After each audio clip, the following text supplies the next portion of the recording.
آیا به حرف مادر پدرمون گوش بدیم راجع به ازدواج یا نه؟ پرید بغل این پسر و از 10 دقیقه پرید بغل اون پسر، هر شهر بالاست تا حالا با دختر نبودیم، مامانت یا یه دختر همسایه فاتیو بگی میگم خفه شو نظر ندارم. اگه مامانت میاد میگه دختر فلانی خوبه، حرف مامانت برات باید. سلام برعکس یوتیوب، سوال اقتصادی هستم. امروز الان تورنتو هم دارم میرم سحر رو ببینم و یه ویدیوی مشتی به قرار بگیریم.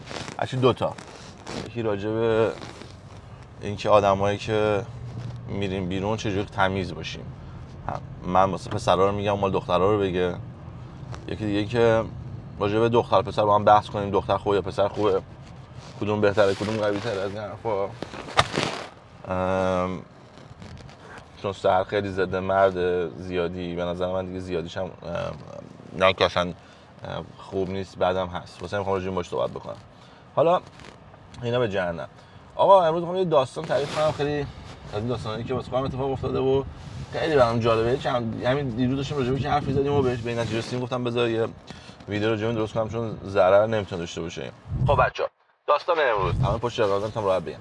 آقا ببین، من یه دوست دختر داشتم، بعد بریک اپ کردم بعد از 7 سال.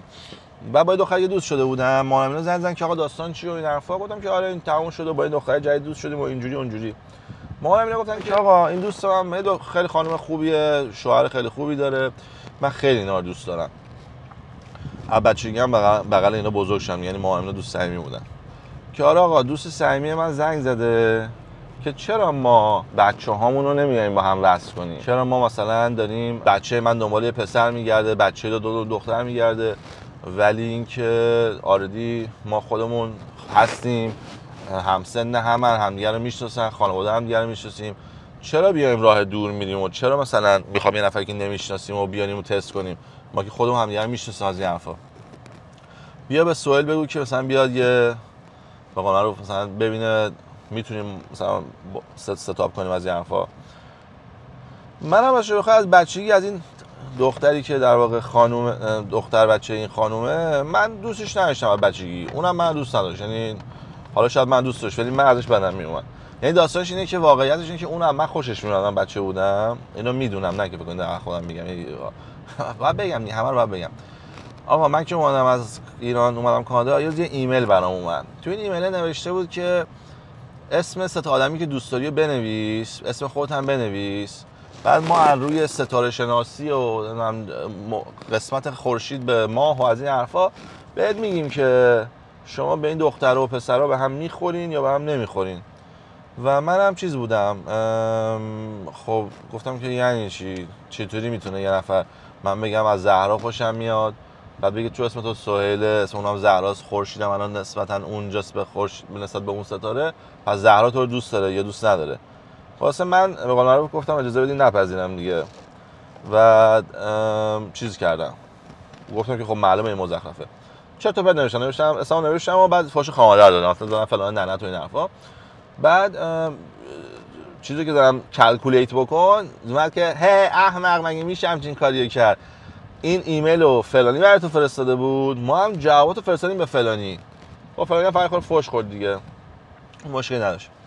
من این ایمیل رو واسه برای دوست کسایی که تو ایمیلم بودن همه رو فوروارد کردم و وقتی من ایمیل رو فوروارد کردم، همین خانومی که دارم راجعش صحبت میکنم برای یکیش کسایی بود که گرفته بود، جواب که داده بود سه نفر که لیست کرده بود، نفر اول من بودم، نفر دوم دوست صمیمیم امیر حسن بود، نفر سوم یکی بود که من نمیشناختم.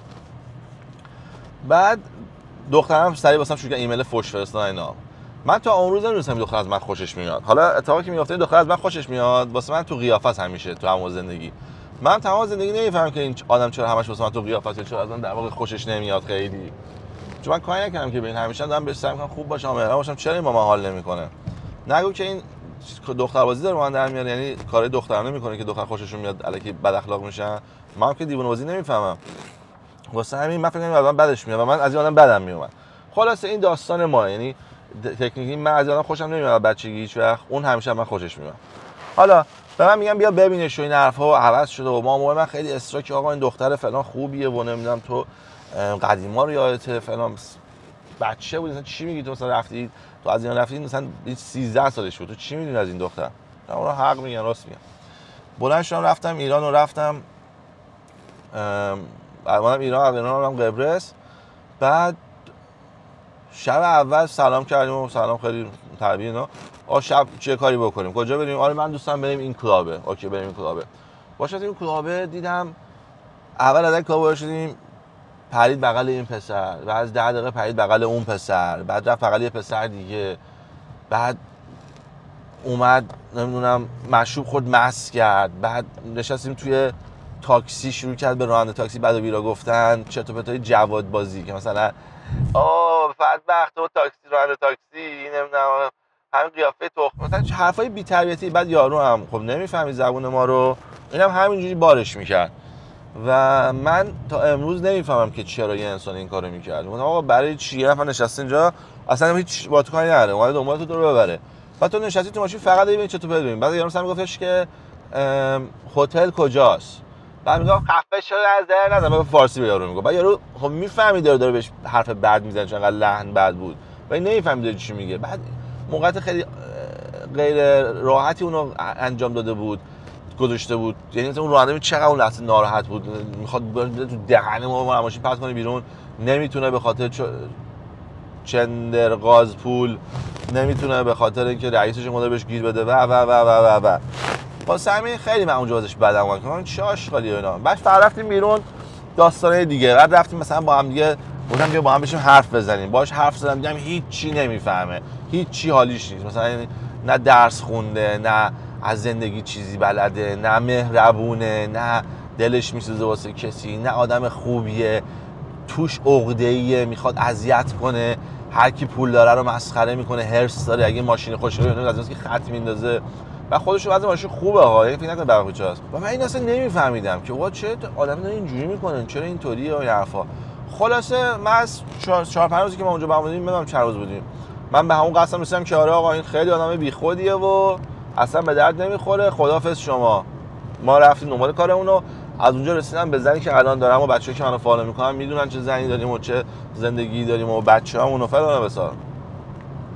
بعد داشتم فکر میکردم دیشب به این موضوع که اگه من یه آدمی بودم که مثلا دخترباز نبودم، اگه من یه آدمی بودم که منزوی بودم، اگه آدمی بودم که خر بودم، اگه آدمی بودم که حشری بودم، اگه آدمی بودم که فلان لیست بودم، اگه یه آدمی بودم که به حرف مام و مام مثل قرآن گوش میدادم، من با این دختر عروسی میکردم. میگفتم که آقا که ما که مثلا دستمون به فلان نمیرسه، اینم داره، حالا یه خورده بد اخلاقه، همه دخترها بد اخلاقن، بگیریمش آدمش میکنیم و هر داستانی که خواست خود در بیاری. و این آدم چیز میکرد، یعنی چی میگی؟ این آدم فست رود یس. بعد این آدم قبول میکرد که مثلا، یعنی من قبول میکردم که با ازدواج کنم و ازدواج اتفاق میافتاد.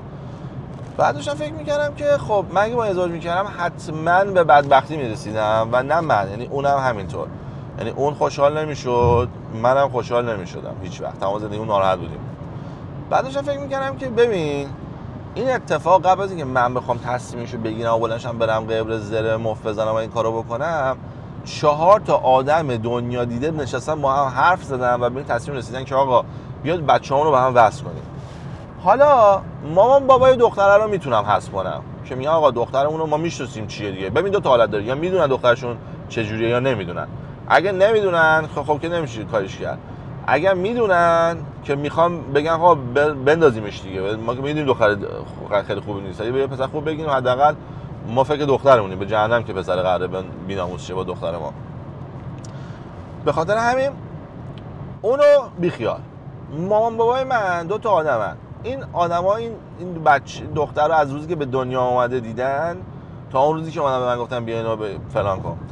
بعد رفتم به مامان بابا گفتم که میبخشید شما واسه چی اومدین این آدمیو که بد دهن، بی‌مزه است، بی تربیت، لوس، بی تجربه است، تحصیل نکرده است، مهربون نیست. این آدمی که هر واقعا شاید از 10 تا صفت بعد 9 تاش واسه من داشت. شاید مثلا زندگی بعدش خیلی خوب باشه، من کاری ندارم، من فقط راجع به خودم صحبت می‌کنم. من داشتم فکر می‌کردم که مامان بابای من رو چه بهشون گفتم رو چه حسابی شما اومدین اینو به من معرفی کردین؟ برای چی اومدین به من گفتین که بیاید دختر؟ بعد میدونین نه که مثلا داریم میریم شام بخوریم، اونم چطوره؟ زنگ زده من از کانادا بگا این، بعد من پاسپورت ندارم، رفتم پاسپورت گرفتم، از پاسپورت رو بلند شدم اومدم ایران، از ایران چیز خریدیم رفتیم قبرس. میدونی یعنی انگار که مثلا مهمترین آدمی که تو زندگی میتونی پیدا کنی این آدم، من باید برم اینو ببینم، در صورتی که من از پایتون آقا این که من چیزی کردم این آشغال بود که نه بیام. بعد ماما میگه که والا ما هر وقت این آدمو دیدیم خیلی خوب بود، اومد گفت خندی تو مهمونی‌ها میخندی لبخند میزد فلان بسا. بعد این منو برد تو فکر، گفتم که نگاه کن، یعنی مامان بابای من آدم اسکلی که نیستن، این همه سالم این آدمو دیدن، این آدم واقعا 30 سال جلوی اینا فیلم بازی کرده، این آدم 30 سال جلوی اینا گفته بله قربونتون برم این ایرانی بازیه که خودم هم حرفه‌ایم، و مامان بابای اسکل من گول خوردن، باور کردن این آدمو. حالا من همه حرفا که میزنم پوینتم چیه؟ من پوینتم از دو طرفه. اگر بچه‌ای یا مامان بابا، اول مامان بابا رو می‌بینی. اگر مامان بابایی آقا باور نکن که میتونی برای بچت خوبی پیدا کنی روی اطلاعاتی که داری، چون اطلاعاتت احتمال داره مزخرف باشه. یعنی من فکر نمی‌کنم از مامان بابای من که یه آدمو هر هفته برای 30 سال دیدن از صفر و هنوز نمیتونن شخصیت اینو بخونن، این یه پوینت بزرگی باید باشه که مادر پدرها نباید تو این توهم باشن که کسی رو میشناسن. تو اگه بچه خودت بشناسی هنر کردی. واسه همین احتمال اینکه تو بشناسی کسی رو بتونی بیای بهش کمک کنی و از این حرفا واقعا میره پایین. چون این آدم بخواد فیلم بازی کنه فیلم بازی میکنه، مثل همین خانومی که من دارم سوالشو میکنم. پس ببین مامان بابای من تمام قلبشون خوبه، میخواستن به من خوبی کنن، نشستن فکر کردن، 2 تا 4 تا کردن اینا و با همه اینا به این رسیدن که این خانوم که این همه ایراد داشت، فکر کن توی حمال که میدونی این آشغال اومده از کانادا تو رو ببینه، حالا اون شب اول که رفتیم با هم کلاب روز پای 3 تا پسر متفاوت نشین، میدونی این خواسته منم اون وقت دیوانه‌وار نیست. نمیگم اصلا اما خوشت میاد خوشت نمیاد، ولی میگم تو شب اول یا این کار نکن، یا آقا این اومده همونجوری که من دارم به تو احترام میذارم، منم از تو بدم میاد، منم دلم نمیخواست با تو باشم، منم فکر میکنم این موضوع احمقانه است، ولی من میگم که به احترام 4 تا بزرگترینا بیا یه امتحان بکنیم. سلام خوبی شما کی؟ دوست داری تو زندگی چیکاره بشی؟ نه چی دوست داری؟ هم بخرم چیکار تا حالا کردی که خودت راضی؟ نه یعنی هیچ چی نداره واسه من بگه، میفهمی؟ ولی کلا دارم میگم من رفتم اونو باش آشنا بشم، دارم به شانس رو میدم، به خودمون دارم شانس رو میدم که همدیگه یه بار دیگه بشناسیم. اون اصلا تو این باغا نبود، فقط اینو رفتیم کلاب و برای مثلا با پسرا بازی کنه و اینا. بعد من میومدم خونه بهش زنگ نمیزدم، من زنگ میزدم که بیا پایین، گفتم نه من اتاق دارم حال میکنم، نه بیا پایین. یعنی میگفتم که آقا من فکر کنم مثلا همونجوری که من از اون بدم میاد اونم دوباره من بیشتر بعدش میاد، مثلا به خاطر اون ایمیل و اینا که گفتم از اون اول مثلا 20 سال پیش این دیگه همینجوری بیشتر ازم متنفر شده. خب من اینو اینجوری احساس کردم. بعد گفتم که خب پس بذار من دیگه مزاحمش نشم، میمونم تو اتاق. بعد دیدم بازم میاد، نه که میاد هی به من زنگ میزنه اسرا که پاشه بیا بیرون، من میخوام نه ما اومدیم اینجا با هم باشیم. یعنی اون فازو میداد که نه ما اومدیم اینجا با هم آشنا بشیم، چرا نمیای؟ بعد که میرفتیم کلاب 2 تا مشروب خوش از خود ازش میرم بغل این پسر بغل اون پسر، من نمیفهمیدم که چرا یه آدم میتونه اینقدر ضعیف باشه، اینقدر پتیاره باشه. به قول معروف که آقا تو 2 روز نمیتونی خودتو جمع کنی، 2 روز که نه 2 ساعت رفتیم کلاب. آقا 2 ساعت خب میدونی که من پتیارم، مشروب نخور، مثل اینکه مثلا من مشروب میخوام زنا رو میزنم، نمیخوام دخترا شب بزنم، مشروب نمیخورم چون میدونم اگه بخورم میزنمش بعد بی‌آبرو میشم. اینجوریه که مثلا یه بار بعد اشتباه کرده باشه. این تو اون شب اول این خانم بود که مس کرده بود، من قول میدم نه. خیلی از مامان شاکی شدم سرشون داد بیداد کردم و اینا، اونا من معذرت خواهی کردم، مثلا راست میگی ببخشید کارم اشتباه بود. ولی دارم میگم اگه من چاقال بودم، اگه من رو زرنگ نبودم، اگه من دخترباز نبودم، اگه من اسکول نمیشدم و هر چیزی که میخوای بهش بگی، من دام افتاده بودم و من گیر میافتادم، فقط کنم حامله میشد. الان به خودم میومدم گفتم چرا من 10 سال پیش به حرف مامان بابای دیوانم گوش دادم؟ یه پیرزن پیرمرد اصلا روی یه دونه سلام خوبی سلام آقا این دختر خوبیه به ما گفت سلام، حالا تو سرویس می‌خواد چیکار کنه؟ چک بزن تو ساعت در خونه وارد میشی. پس تو که با کسی که هیچ وقت هیچ نوع اینتراکشنی نداشتی، هیچ نوع معامله‌ای نداشتی، نمیتونی بشناسیش. حتی این نفر که 35 سال هفته‌ای 2 بار 3 بار دیدیش، اون اومده خونه ما رفتیم خونه اونا، ما هم مسافرت‌های 5 روز 10 روزه رفتیم، زیاد سالی 3-4 بار، میدونی بیشتر حتی شاید.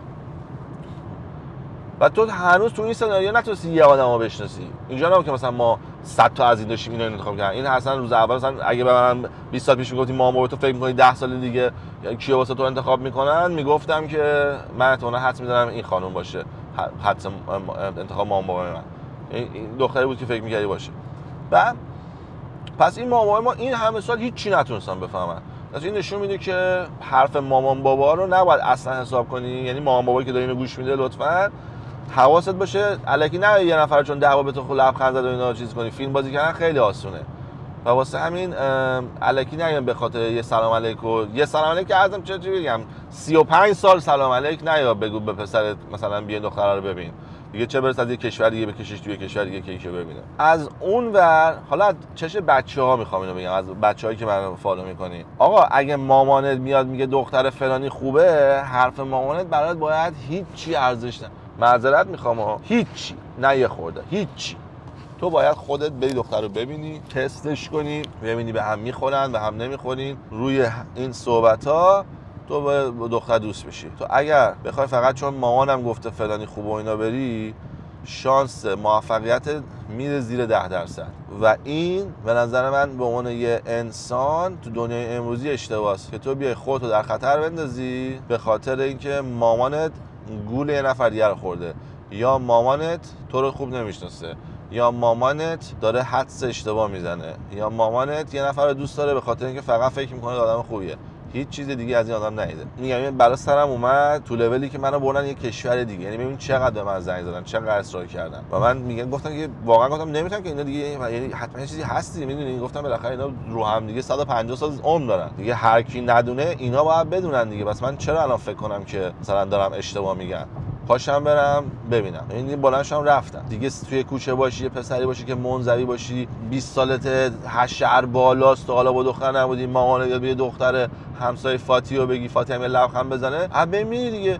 بعد 70 سال یه زندگی ناراحت رو داری به خاطر اینکه یه دفعه مثلا به قول معروف حشر زده بوده بالا. خیلی موضوع جدی بگیرین. هیچ چی مهمتر از انتخاب خانم تو دنیا نیست یا انتخاب شوهرت. هیچی.